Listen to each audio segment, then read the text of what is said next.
every week. It's a handover takeover in the Zimbabwe National Army. What is happening? Let's talk. Zvinapinda mashoko amudanyuka panguva ino uchinokwa kunzi The Herald yabuda ichidropa another headline yatiri kuona kuti pane ma-updates ari kuuya achibva from the barracks. Yazobuda pachena kuti the situation is now tense, the ruling party ZANU-PF.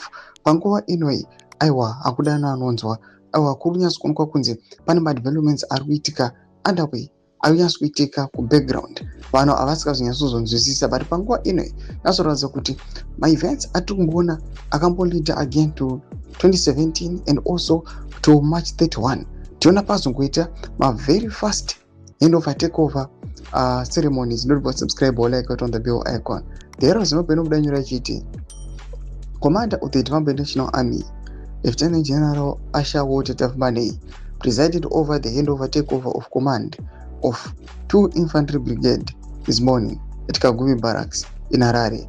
Ongoing Commander Brigadier General Million Lofu handed over to incoming Commander Colonel Chabulani Mulambo. Ndo mashoko ari kuda achibva kumabarracks atiri kuona kuti aiwa panguva ino tichiona magenerals vamwe vachiita pass out vamwe vachisiya kuchipinda vamwe nazobuda pachena kuti the situation is not calm, situation is very tense.